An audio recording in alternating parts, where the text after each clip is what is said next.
자, 그러면은 이제 26학년도 6월 모의고사 우리 고등학교 3학년들이 봤던 시험 독서 지문부터 한번 분석해보는 시간을 또 가져보겠습니다.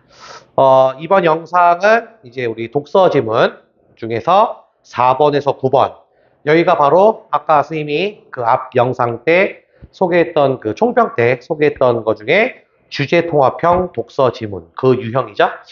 여기서 그래도 조금 난이도 있는 문제가 출제가 되었다는 점에서 오늘 이 주제통합형 독서 지문의 어떠한 이제 지문 분석, 그 다음에 문제로 어떻게 연결해서 푸는지에 대한 방법 이런 것들을 한번 분석해 보도록 하겠습니다. 그죠? 그래서 4번 문제 나오는 부분 좀 지금 시험지 다들 갖고 계시죠? 예, 시험지를 이 영상 앞에 딱 펼쳐 놓으시고요. 4번 지문부터 선생님하고 분석해 보도록 하겠습니다. 자, 이 주제통합형 지문의 특징은 뭐죠? 네, 가와 나 지문으로 구성된 이제 이러한 지문의 형태로서 두 지문 간의 어떠한 공통점과 차이점, 그죠? 그 어떠한 내용이 공통점이고 차이점인 거를 여러분들이 잘 분석을 하면서, 그죠? 지문 분석을 하셨어야 되고요. 자, 그 다음에 선생님이 항상 이 독서에서 가장 중요한 건 뭐였어요? 눈으로 대충 읽으면 절대 문제 풀려, 안 풀려? 안 풀린다고 했죠? 항상 문단별로 항상 문단을 나누시고요. 문단별로 중심 단어, 그죠? 그 다음에 중심 문장 찾는 거. 그래서 이 지문에다가 체크를 하시면서 체크했던 그 내용을 바탕으로 이제 문제를 연결해서 푸는 이 연습이 계속적으로 이루어져야 된다. 이래야 여러분들의 독해력이 빨리빨리 올라간다는 건 선생님이 누차 수업 시간마다 강조했던 내용이었습니다. 그죠? 자, 그래서 이번 우리 그 6월 모의고사 출제됐던 주제 통합형 지문은요. 가지문 같은 경우는 이제 뭐야? 세 가지의 법 모델이 어떻게 출현했는지에 대한 과정이었죠. 3법, 그죠? 그 다음에 나 같은 경우가 선생님이 그 적중했던, 그죠? 임대차 계약과 관련된 임대차 계약의 갱신 방법이야. 그러니까 우리 수능 특강 그 사회지문과 이거 연기했었죠. 수능 특강 사회지문에서는 그 주택 임대차 계약에 관한 내용이 주였는데 그거의 약간 변형이죠. 소재는 그대로 갔는데 임대차 계약 시에 계약을 어떻게 갱신하는지에 대한 방법. 이걸 좀 더 디테일하게 수술했어요. 물론 그 수능 특강 교재에도 이 임대차 계약하는 것도 내용 나와 있었는데 조금만 실려 있었죠. 한 문단 정도. 근데 그 내용을 이렇게 지문화시킨 게 이번 그죠? 수능 모의고사의 어떠한 출제 경향이었다는 거지. 됐습니까? 그래서 이 두 지문. 그래서 결국 이번 6월 모의고사 사회 지문은 법과 관련된 그죠? 예, 법과 관련된 내용을 다룬 지문이었습니다.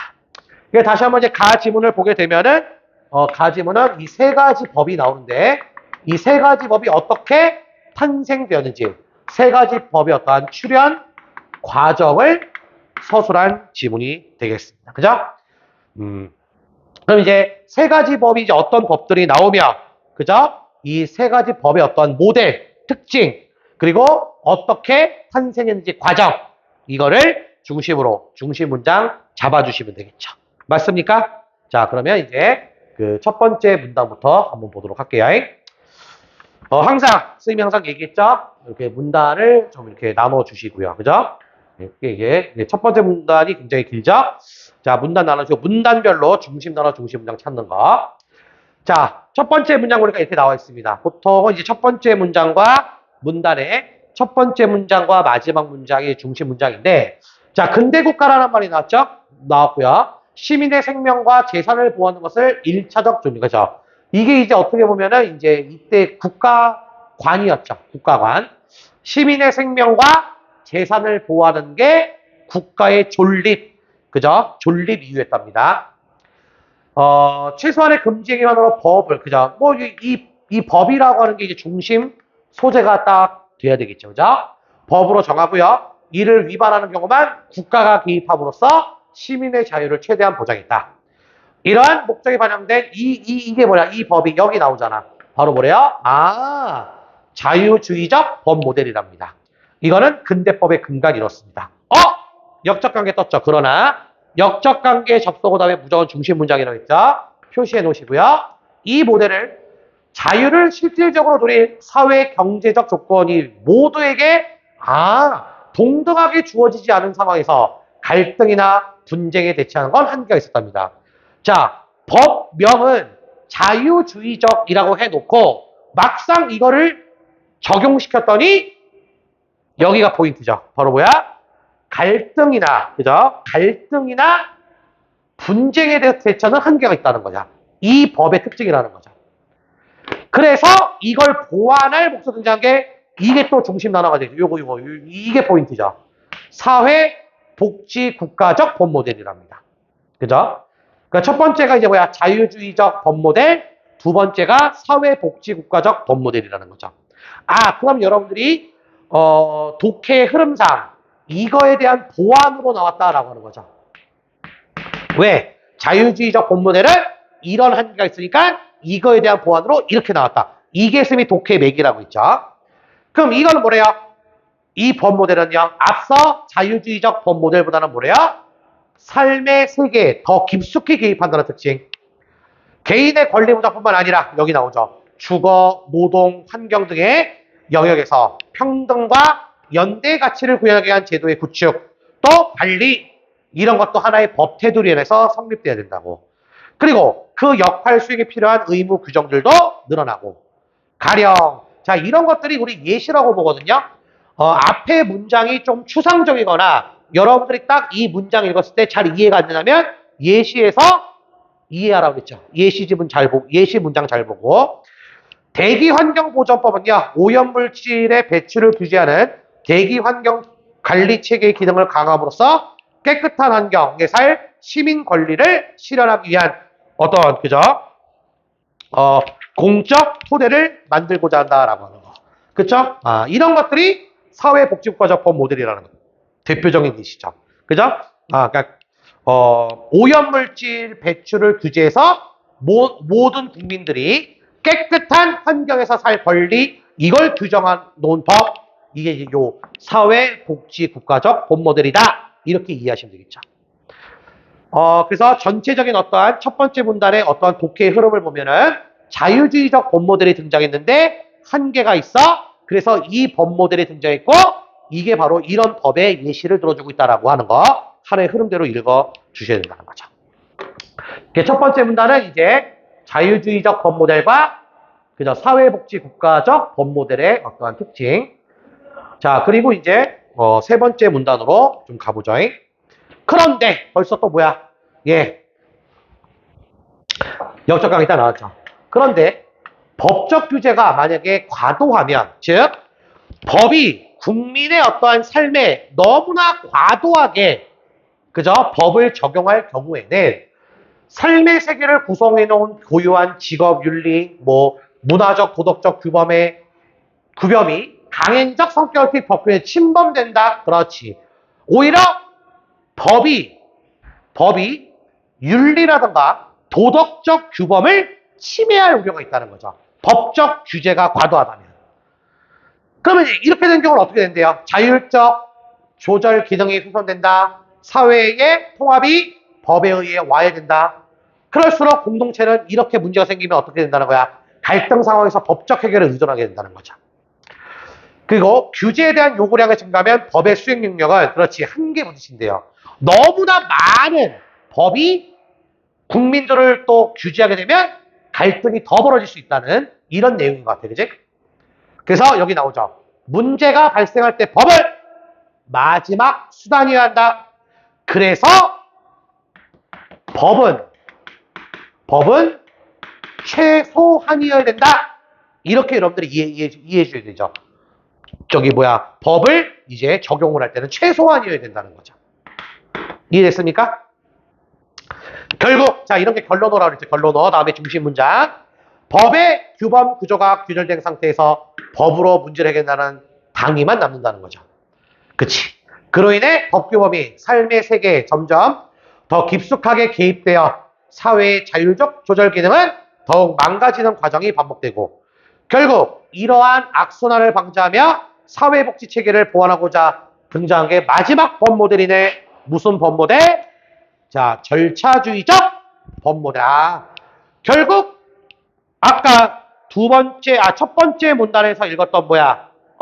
사회복지국가적 법 모델의 또 보완의 모델이 이제 이게 마지막 절차주의적 법 모델이죠. 왜? 그럼 여러분 두 번째 문단, 특히나 여기 보세요. 지금 A로 묶어놨죠? 자, 이렇게 묶어놓은 부분은 분명 물어본다는 거죠. 이 지문의 내용을.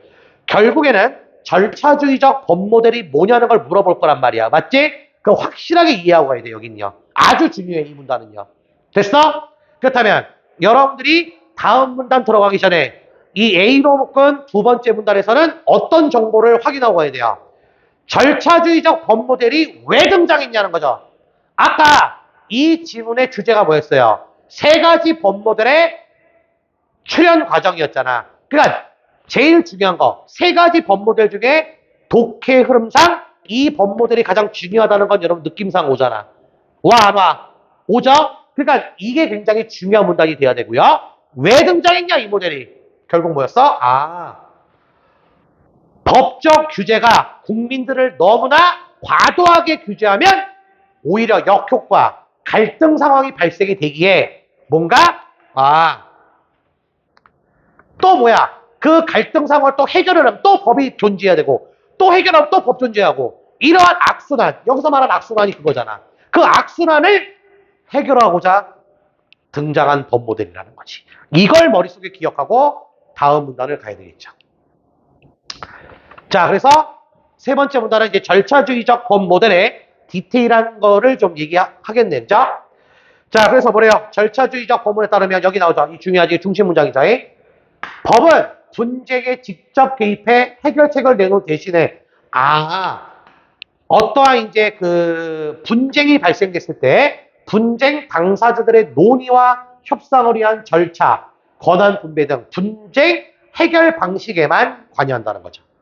이것도 뭐야? 법은 직접 개입해 아니야? 안 돼. 직접 개입하면 안 돼요. 여기에만, 분쟁 해결 방식에만 관여라는 게 절차주의적 법 모델의 아주 중요한 성격이죠. 요렇게 이어가셔야 되겠죠. 이로써 사회 자율적 조절 기능을 보존하고 확대하고, 또한 권력과 자본이 논의의 장에 개입해 일부가 발언권을 독점하거나 부당한 영향을 행사할 수 있으므로 또 점검 과정을 절차 안에 두도록 의무한다. 이런 것들만 관여하는 게 이 모델의 특징이네. 그래서 결국 여기 나오죠. 당사자 간의 자유롭고 균등한 의견 개진 가능성을 최대한 보장하는 거. 이게 이 목적이라는 거죠. 이게 중심 단원, 중심 문장이네요. 그죠? 맞아?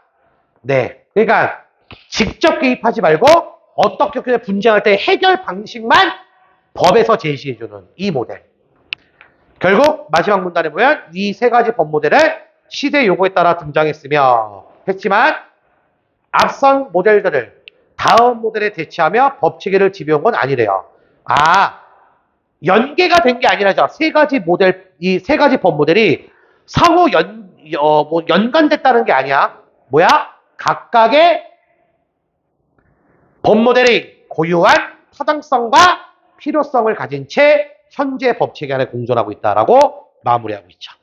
그래서 다시 한번 지문을 근대 국가 이후 세 가지 법 모델이 어떻게 출현했는지에 대한 그런 내용이 되겠습니다. 별로 어렵지 않았어요. 자, 그 다음에 이제 선생님 볼게요. 나지문이죠. 나지문은 아까 선생님이 잠깐 소개했다시피 우리 이번 수능 특강 사회문화 5번 지문이었죠.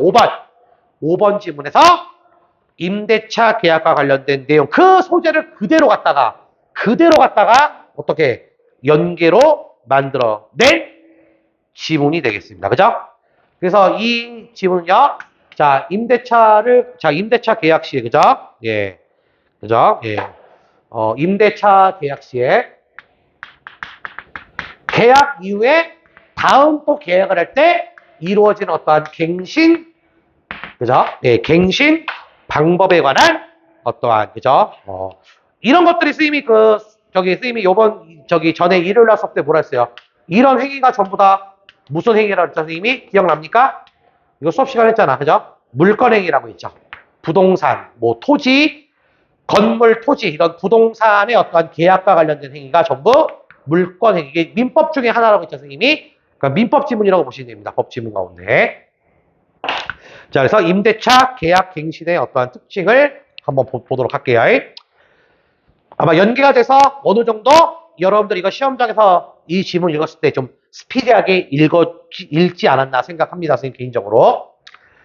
자, 재산관계에 대해서는 개인의 자유가 최대한 보장돼야 된다. 그래서 이거죠. 모든 사람과 사람 간의 어떠한 그 거래 관계는 이제 계약이 원칙이라고 하는 거. 이것도 민법에 규정해 놨잖아. 결국 계약으로 권리와 의무가 인정된다. 이게 원칙이다. 그러나 뭐라고 해요? 사회 경제적 조건을 달리하는 당사자들 간에서는 그죠?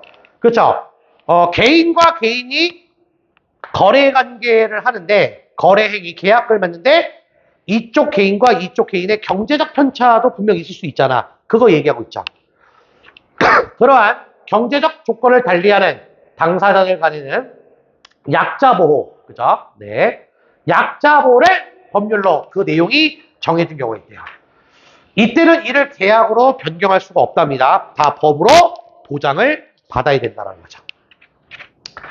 자, 그리고 이제 두 번째 문단 이게 나오죠. 뭐의 경우? 이제 나오죠. 임대차의 경우는, 그 내용은 계약으로 정해진 것이 원칙인데, 자, 임대차의 목적물. 대표적으로 뭐 있다 그랬어요? 선생님 수업 시간에 했죠. 손톱강 할 때 뭐야? 토지, 또 건물. 이 건물 가운데서도 우리 수능특강에서 우리 수능특강에서 나왔던 소재가 뭐였어? 이 건물의 중에. 주택이잖아, 주택. 이거 했었잖아. 기억납니까? 네. 이러한, 여기 나오자, 바로. 임차물이 생활 근거인 주택이나, 상가. 이것도 수능특강에 나왔죠. 상가.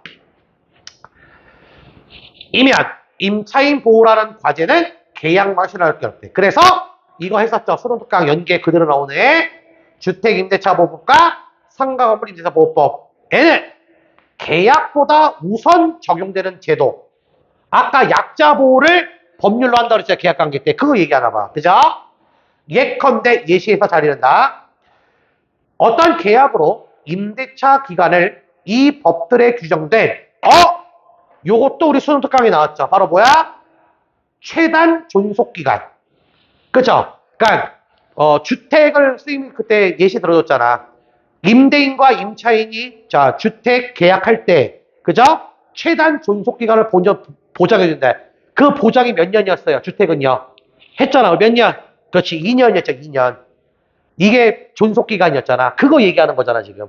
그대로 지금 연계되고 있잖아. 자, 최단 존속 기간보다 만약에 짧게 정했더라도 임차인에게는 최단 존속기간이 보장된다. 이건 우리 수능특강에서 했죠. 2년. 그죠? 한편 임대차 계약이 종료되기 전 일정 기간 내에 임대인이나 임차인이 계약 갱신 여부에 대한 의사를 표시할 수 있다는 거죠. 그렇죠. 계약 종료 전에 계약 갱신의 여부에 대한 의사 표시할 수 있는 거.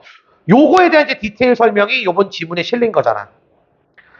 자, 그럼 그럼 여기서부터 중요하네. 이 문단이 중요하네. 봐봐.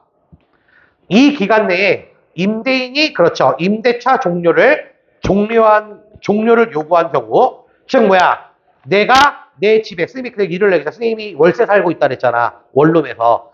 근데, 스님 집주인이 이제 임대차 존속기간 끝났어. 그래서, 다른 사람 들어야 되니까 나가시오. 이게 이게 이거잖아. 임대차 종료를 요구하는 경우죠. 임대인이. 맞아, 아니야? 요구한 경우, 임차인이 갱신 요구권. 저 한 번 더 살 거예요. 이게 갱신 요구권이라는 거죠. 하면, 임대차 종료 예정일부터 최단 준속기간만큼, 임대차가 연장된다는 게 포인트죠. 왜? 수능특강 시간에도 선생님이 수업 시간에 얘기했죠. 주택임대차보호법은 누구의 임차인의 권리 보호를 위해 만들어진 법이라고 했으니까 연장시켜줄 수 있다는 거죠. 이 법에서 이렇게 연장시킬 수 있다는 거. 흐름대로 가셔야죠. 맞아? 이러한 갱신 요건은 임대차 기간이 정해져야 인정된답니다. 임대차 기간이. 보통 이제 그 임대차 계약할 때 다 써요. 계약서에 몇 년 이렇게 한다는 거 다 씁니다. 그죠? 단, 임대인은 이 법들에 규정된 갱신 거절 사유를 증명해 갱신에서 거절해. 이것도 우리 수능특강 책에 있었잖아. 자, 임대인은 임차인한테 함부로 나가라 소리 한다, 못한다? 못한다 그랬잖아. 그죠? 못한다 그랬어요. 그렇기 때문에 법적으로 임대인이 임차인 너 나가라고 하는 걸 법적으로 증명할끔 되어 있다 그랬잖아. 이것도 수능특강 책에 있었죠. 그죠?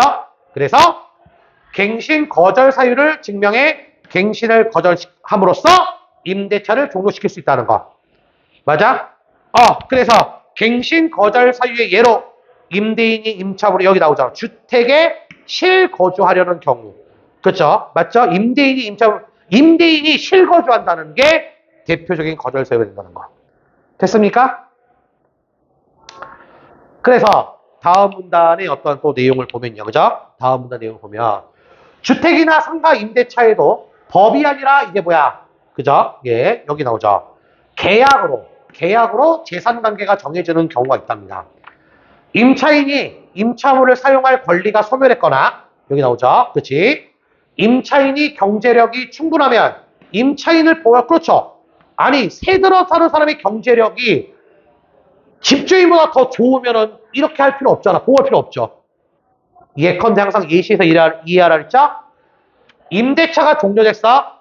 그리고 임차물을 반환할 때 임차인이 이를 원상 회복할 의무를 지는지를 결정할 때는 계약보다는 그러니까 원래 계약서상 내용보다 법률이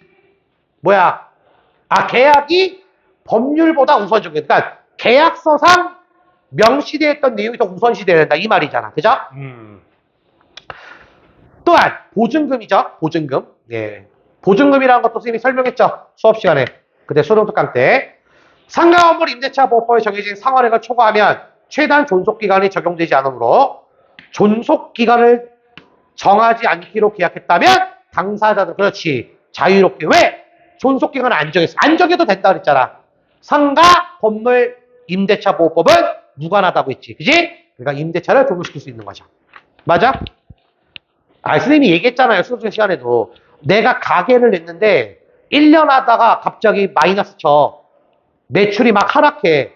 그럼 그 건물에 내가 계속 그 장사를 할 수 있어? 없어? 없죠. 그렇다고 최단 존속기간 내를 지킬 이유가 있어요? 그런 경우에는 최단 존속기간을 지킬 이유가 없는 거죠. 내가 빨리 빼야지.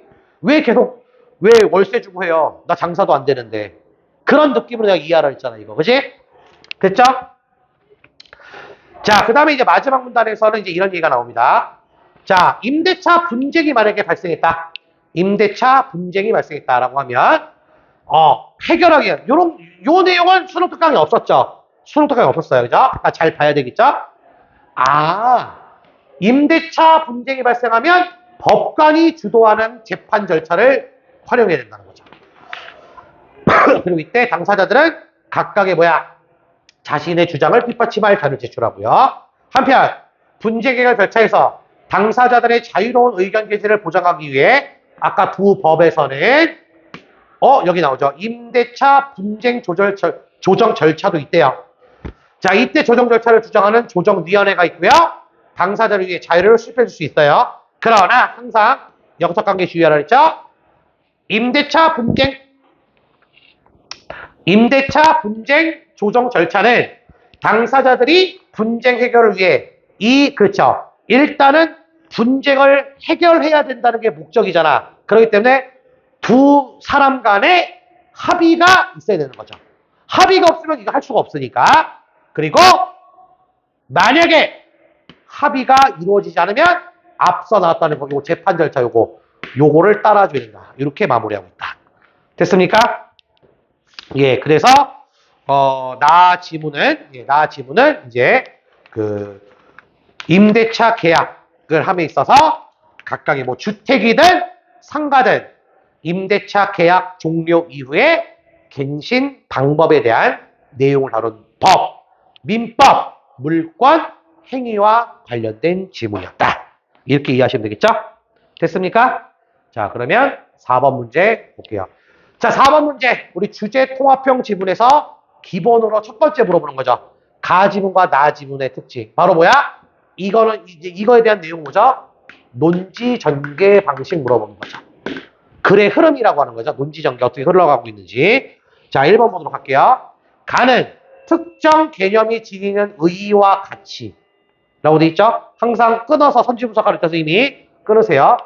자, 가가 특정 개념이 지니는 의의와 가치를 물어봅니까? 이거는 이제 가지문은 뭐였어요? 어떻게 보면은 그 세 가지 범 모델의 어떠한 그런 어떠한 특징들 이런 것들이었잖아. 이건 아니죠. 그럼 1번 아니고요. 그죠? 바로 보면 되겠죠? 2번 가는 시대의 요구가 반영된 그쵸? 세 가지 범 모델이 왜 나왔는지 출현 과정 맞아 아니야? 맞죠? 나는요. 특정 과제 해결을 위한 제도에 대한 서술. 뭐야? 임대차 계약 갱신. 그리고 만약에 마지막 문단에 뭐였어요? 임대인과 임차인의 분쟁이 있었을 경우 어떻게 해결하는지 제도. 법적 절차 따르라고 했잖아. 재판제도. 재판 절차 따르라고 했죠? 서술하고 있다. 맞아 아니야? 맞죠. 그래서 정답이 2번이 됨을 확인할 수 있다. 이런 식으로 문제 풀어주시면 되겠습니다. 그죠? 어렵지 않았죠?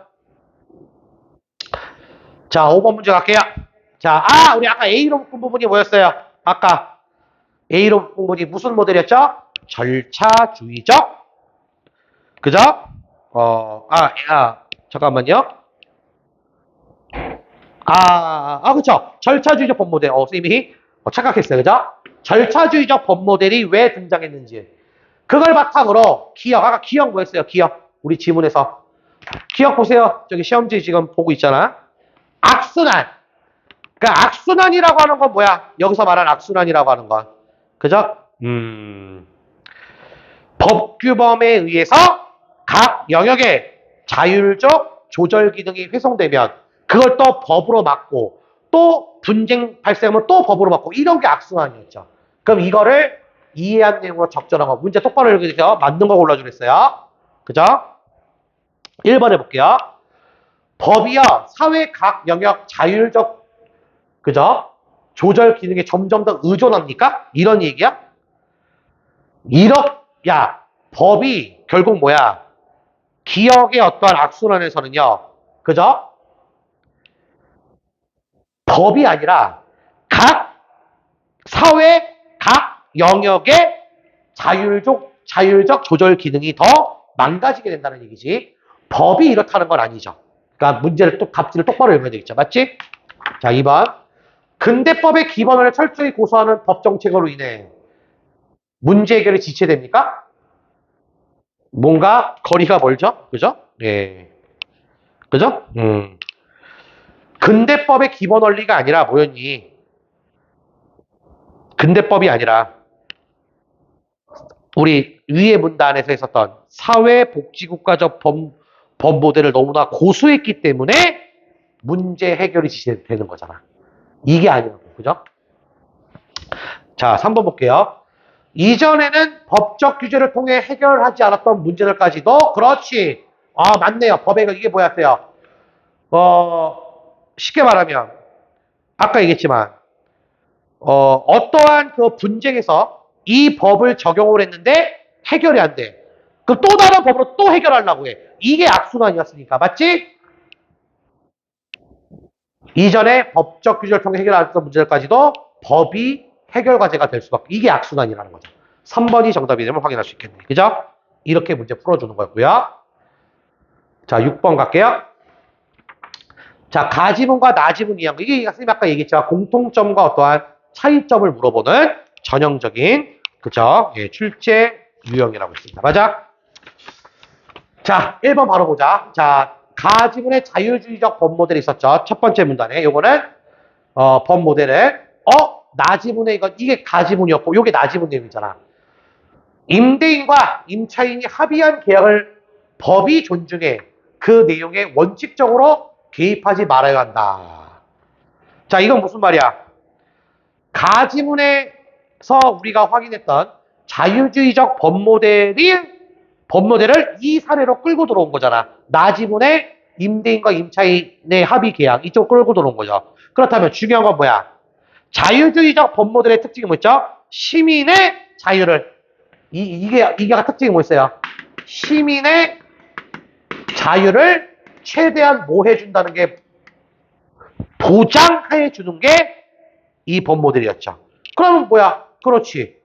법이 존중해 원칙적으로 시민의 자유 보장하니까 법은 개입하지 말아야 된다. 판단할 수 있어 없어? 판단할 수 있겠죠. 이런 식으로 2번 볼게요. 사회복지국가적 법 모델 두 번째 문단에 있었죠. 이거는요. 이 법 모델로 자 나지문에 임차인의 생업을 보호할 필요가 인정될 때는 그죠? 생업권 인정될 때는 임대인의 재산권에 대한 제한이 불가능하지 않다 여기겠다라고 돼 있죠. 그죠?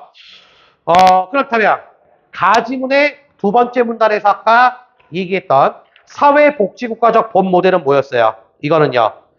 어떻게 보면 평등과 그죠? 국민 간의 어떠한 평등 그 다음에 연대 가치를 높게 중시 여겼잖아요. 맞아 아니야? 그쵸? 그러니까 임차인의 생업을 보호할 필요가 인정되면 이 임대인의 재산권에 대한 제한 그죠? 불가능하지 않다고 여길 수밖에 없는 거죠. 그쵸? 맞는 내용이 되겠습니다. 3번 볼게요. 자 이제 그 다음 세 번째 문단에 이거 나왔었죠. 절차주의적 법 모델로 요거를 한번 보면 임대차 분쟁 조정에서 당사자들의 자유로운 의견 개진의 기회를 법으로 보장해도 왜? 아 그렇죠. 자 절차주의적 법 모델의 아까 특징 기억납니까? 법이 하나하나 분쟁 조정 과정에서 하나하나 일일이 개입하라고 그랬어요? 아니죠. 아니죠. 해결 과정에만 관여하라 그랬죠.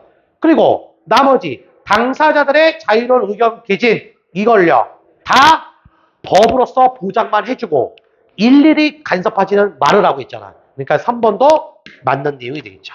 됐습니까? 자 4번 볼게요. 이번 다시 한번 자유주의적 법 모델에 요거를 적용하는 거야. 자유주의적 법 모델은 아까 두 번째 문단에서 읽었던 사회복지국가적 법 모델과 달리 항상 여러분들 요러한 부사어 주의하라 했죠. 요러한 부사어. 이 달리라고 하는 이 부사어가 의미하는 게 뭘까? 이 달리. 이것만 해당돼야 되는 거죠. 두 개 다 해당되면 답이 안 되는 거죠. 자, 근데 봐봐. 달리 임차인의 갱신 요구를 임대인이 거절할 수 없어야 한다고 보는 거죠. 자, 아까 얘기했죠. 자유주의 법 모델을 시민자유 최대한 보장하라고 그랬죠. 사회국가적 법은 이거죠. 평등과 연대 가치를 높여야 된다는 거죠. 그렇죠? 이해됐어요? 그러면 자유주의적 법 모델은 그지?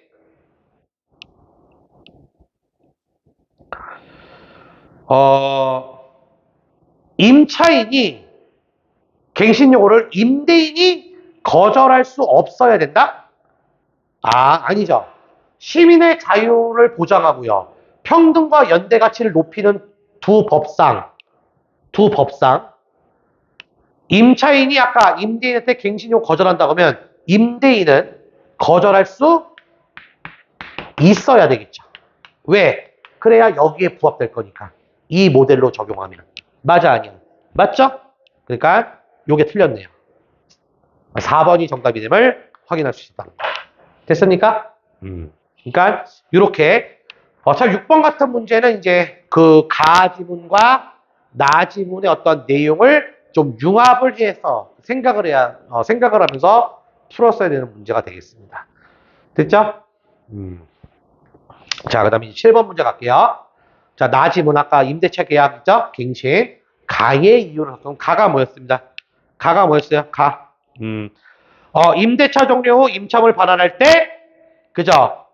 원상 회복 의무는 원래 계약서상 내용이 법률보다 우선돼야 된다. 그거 왜 그래야 되느냐?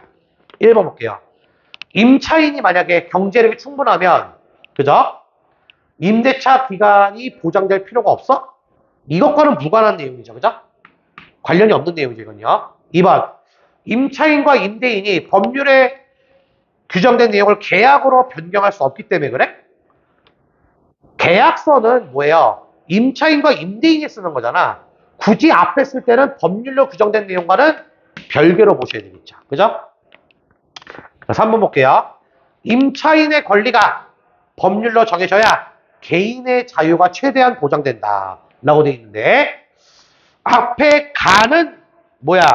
임대차 종료 후에 임차물 반환할 때 원상복구에 대한 내용이잖아. 원상복구를 해야 되냐 말아야 되냐 이거를 물어보는 건데, 개인의 자유가 최대한 보장된다? 이거는 미추친 가해 내용과는 관련 있는 내용이 없는 내용이야? 없는 내용이죠. 맞죠? 4번 볼게요. 임대차의 목적물이 주택이나 상가가 더 이상 임차인의 생활이나 생업의 근거가 아니기 때문에, 그죠? 주택을 살던 아니면 뭐 상가를 임대해서 내가 뭐 장사를 하던 간에 계약 기간 종료면 끝나버리잖아. 그러면 계약 기간 종료 후에 임차물 반환할 때, 그죠? 밑주친 가가 원상회복 의무를 지느냐, 이제 왜? 더 이상은, 맞죠? 임차인의 생업이 그 건물에서는 하지 않을 거기 때문에 원상복구에 대한 의무, 이거를 이제 계약이 우선돼야 된다, 이렇게 본다는 거였죠. 그래서 4번이 정답이 됨을 확인할 수 있었다는 것이. 됐습니까? 예, 이런 느낌으로 가시면 되고요. 자, 그 다음에 이제 우리 독서 지문에서 이제 난이도가 이제 있게 출제되는 내용, 3점짜리 고난도 문제. 자, 우리 수능 국어 시험에서 3점짜리 문제는 보기 끼고 낸 문제 유형을 했죠, 지금. 여러분들 그 8번 문제를 보는 바와 같이. 맞아요? 맞죠? 이 고난도 문제 유형을 이제 푸는 방법을 굳이 선생님이 얘기하자면, 뭐, 선생님 수업 시간마다 이제 강조를 선생님이 쭉 했지만, 보기에 대한 내용, 그 다음에 이 내용이 지문과 어떤 관련이 있고, 두 개를 묶어서 답을 찾아줘요. 그래서 좀 이런 문제 유형이 3점짜리, 시간이 좀 걸리는 문제 유형이었죠. 자, 그러면 이제 적절하지 않은 거를 바탕으로 보기의 내용도요, 하나의 선생님이 지문처럼 대해주라 그랬죠? 중심 내용, 중심 문장 잘 확인해서 문제 풀어줘야 된다. 자, 보기가 이제 이런 내용이 나와요. 갑이요, 자신이 소유한 A주택과 상가, B상가를 을에게 임대하기로 계약합니다. A주택의 임대차 기간은 요 보호법에 규정된 최단 존속기로 정했는데, 근데 이 말이 나와. B상가의 임대차 기간은 정하지 않습니다. 자, 요것도 아까 지문에서 확인했죠. 굳이 정하지 않는 이유를. B상가의 보증금은요, 상가 건물 임대차 보호법 기준에 상한세가 초과한대요. 그래서 정하지 않은 것 같아.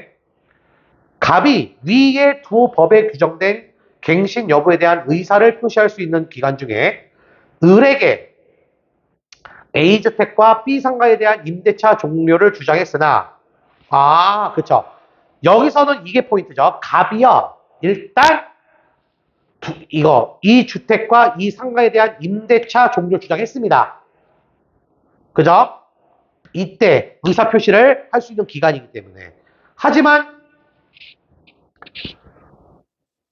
갑은 위 기간 내 갱신을 거절하고 을에게 이 주택과 상가를 반환해. 그래서 뭐가 발생되었다? 분쟁이 생겼다는 거죠. 우리 마지막 문단, 우리 나지문의 마지막 문단 기억하셔야 되겠죠. 그래서 을은요, 임대차 분쟁 조정 절차로 분쟁 해결했으나 갑이 또 거절해요. 합의도 이루어지지 않았습니다. 그럼 이제 합의가 이루어지지 않았다면 아까 지문에서 어떻게 하라 그랬죠? 뭐를 따라야 된다? 기억해야지. 재판 법원에서 재판 절차를 따라줘 라고 분명히 얘기했어요. 자, 근데 문제에서 요구하는 건 적절하지 않은 거죠. 자, 그럼 1번부터 볼게요. 적절하지 않은 거. 1번. 갑이요, A주택에 실거주할 계획이 있음을 증명한 경우, 그렇죠. 갑이 만약에, 아까 이것도 지문에 있었죠. A주택 실거주할, 내가 네 집에 살겠다. 임차인 네 집에. 증명한 경우, 갑과 을 간의 주택 임대차는 갱신되지 않겠다. 이건 뭐예요? 그죠? 증명했잖아. 그죠? 아까 증명했으면 갱신되지 않는다고 했잖아. 그죠? 맞는 내용이죠. 2번. 을이 갱신 요건을 행사해 임대차 기간을 만약에 을이요, 임대차 기간을 연장할 수 있으면 이것은 평등과 연대가치 실현에 마련된 의무교정의 정도. 아까 이거 했었잖아. 몇 번 문제에서 여기 이거 했었잖아. 이거 6번 문제에서 이게 뭐였어요? 사회복지국가적 법모델로, 그죠? 그 의무교육 적용된 거 맞는 거죠. 그죠? 자, 3번 볼게요. 을은 갑에게요. 을은 갑에게 상가 건물 임대차 보호법에 규정된 최단 존속기간을 주장할 수는 없습니다. 왜? 앞에 보기에서도 읽었지만 왜 그렇죠? 보증금이 법에 정해진 상한액보다 초과했다. 이러면 뭐야? 최단 종속기간 적용되지 않는다고 했으니까 주장할 수 없는 거 맞는 거죠. 그죠? 4번 볼게요. 을이 의사와 무관하게 갑이 B 상가 임대차를 종료시킬 수 있었다는 것은 시민 개개인의 자유가 갑에게 보장되었다라고 하는 거. 자, B 상가의 보증금은 아까 법에 규정된 상한액보다 초과됐다 그랬죠. 그리고 계약 당시 임대차 기간을 정해서 정하지 않아서 보기에서 정하지 않았죠. 그러니까 종료시킬 수 있는 건 갑에게 자유를 보장받은 것이기 때문에 맞는 진술이 되는 거죠. 자, 5번 볼게요. 갑과 을 간의 A주택 임대차 관한 분쟁 해결 절차에서는 조정위원회가 누구를 위해? 을을 위해 자료를 수집할 수 있겠다라고 했습니다. 나문단 마지막에 아까 다시 보세요. 저기 아까 지문 다시 봐봐. 시험지 보시고요. 다시 봐봐. 나지문 마지막 문단에 임대차 분쟁 조정 절차 뭐랬어요? 당사자들이 분쟁 해결을 위해 이 절차를 따르기로 합의를 해야 시작된다고 그랬죠. 아까 합의 이루어지지 않으면 재판 절차 따르라고 했죠. 근데 결국 뭐야? 결국 합의했어 안 했어요? 여기 나오잖아. 합의했어 안 했어? 합의를 안 했다고요, 둘 다. 그러면 조정이 합의도 안 했으면 분쟁 해결 절차가 들어갈 수 있어 없어요? 분쟁 해결 절차가 들어갈 수도 없고 조정위원회가 을을 위해 자료 수집할 수 있어 없어? 없겠죠. 없겠죠. 그래서 5번이 정답이 됨을 확인할 수 있었다는 거죠. 선생님이 잘 들어. 이번 그 6월 모의고사의 그 난이도가 그렇게 높지 않았다라고 얘기하는 그 대표적으로 보여준 게 8번 문제거든요. 이게 선지가 여러분들 보세요. 선지만 잘 여러분들이 분석하고 지문의 내용과 연결시켰으면 이거 되게 쉽게 여러분들이 의외로 이 8번 문제는 쉽게 답을 찾을 학생들이 나는 많았을 거라고 보거든요. 그죠? 예, 왜냐면 선지에서 물어보는 게 심플하잖아. 지금 물어보는 게. 이해됐습니까? 그러니까 뭐 고난도 3점짜리 문제라 하더라도요. 항상 지문 속에서 여러분들이 근거 찾으려고 노력하시고 보기에 대한 내용을 잘 연관시키시면 의외로 이렇게 답을 또 금방 찾는 경우도 있습니다. 그죠? 그러니까 너무 이게 고난도 유형이라고 해서 뭐 겁먹을 것도 없어요. 그죠? 잘 여러분 지문 분석하시면 됩니다. 그죠? 자, 그 다음에 이제 9번 문제를 보면요. 9번 문제는 이제 9번 문제는 이제 뭐야? 어휘 물어보는 거죠. 우리 수능시험에 두 문제 물어보잖아. 어휘. 이거는 이제 어떻게 문제를 푸느냐. 밑줄 친 A, B, C, D, E의 단어들 있을 거야. 앞뒤 문맥 살펴서 가까운 의미로 쓰인 거를 골라 주라라고 되어 있는데, 자, 1번에 이제 A가 뭐라고 되어 있는지 지문에 A. 자, 그죠? 삼았다라고 있죠. 존립 이유로 삼았다. 이 삼았다라는 게 바로 이 삼다가 별로 뭐야? 삼다가. 느낌상 여러분들 어떻게 해석하시면 돼요? 근대 국가는 시민의 생명과 재산을 보호하는 것을 1차적 존립 이유로 삼았다. 삼았다는 거예요. 무엇이 되게 했다라는 거죠. 무엇이 되다. 무엇으로 여기다. 이런 느낌이잖아. 그러면 A 봐봐. 그는 신문기사를 주장한 이게 답이 되겠네요. 그죠? 뭔가 무엇이 되게 하거나 여기다. 이런 의미로서 역할하는 거니까 바로 여러분 1번 이렇게 체크를 해 주시면 되겠습니다. 되셨죠? 자, 그렇게 해서 사회 지문 우리 이번에 수능 특강 우리 사회문화 5번 지문과 연계되었던 뭐 임대차 계약과 관련된 지문, 그 다음에 세 가지 법 모델의 출현 배경, 이거를 바탕으로 한 주제 통합형 독서 지문 분석했습니다. 자, 다음 영상에서 다시 우리 만납시다.